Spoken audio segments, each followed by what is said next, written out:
వినాయక చవితి వేడుకల్లో ప్రతి ఒక్కరూ నిబంధనలు పాటించాలని కుక్కట్పల్లి ఏసీపీ శ్రీనివాసరావు తెలిపారు. ఏటా కుక్కట్పల్లిలో వినాయక చవితి వేడుకలు ఘనంగా జరుగుతాయని, దానికి అనుగుణంగా పోలీసులు భద్రతా పరంగా అన్ని చర్యలు తీసుకుంటామన్నారు. ఐడియల్ చెరువులో నిమజ్జన వేడుకలకు సంబంధించి అన్ని శాఖల అధికారులతో కలిసి సమన్వయంగా ఏర్పాట్లు చేస్తున్నామన్నారు.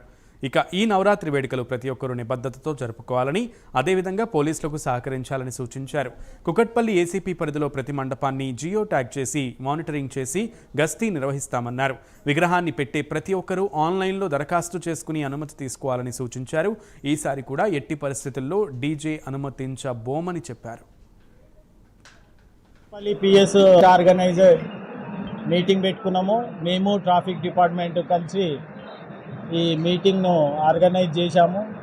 సిపి గారి ఆదేశం ప్రకారము డీసీపీ గారి అధ్యక్షతన మేము ఈ మీటింగ్ ఫస్ట్ ఆర్గనైజర్స్తోన తెలుసుకున్నాము. ఏమేమి వాళ్ళ సమస్యలు ఉన్నాయి, పోలీస్ తరఫు నుంచి ఎటువంటి సర్వీస్ కావాలి వాళ్ళకు తెలుసుకొని, వాళ్ళు మేము మ్యూచువల్గా వాళ్ళు ఏం చేయకూడదు, మేమేం చేయాలి, మేమేం చేయకూడదు, వాళ్ళు ఏం చేయాలి అని మాట్లాడుకొని రేపు మళ్ళా కోఆర్డినేషన్ మీటింగు ఇదే హాల్లో ఎన్కేఎన్ఆర్లో పెడుతున్నాము.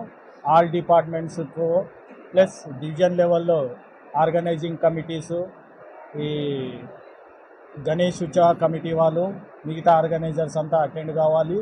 ఈ గణేష్ విమర్శను మరియు పండగ అందరం కలిసి ఎటువంటి విభేదాలు లేకుండా మనసులో నిష్టగా చేసుకొని విజయవంతం చేయాలని కుక్కట్పల్లి తరఫు నుంచి కుక్కట్పల్లి డివిజన్ ఆఫీసర్గా మేము కోరుకుంటున్నాం. Thank you.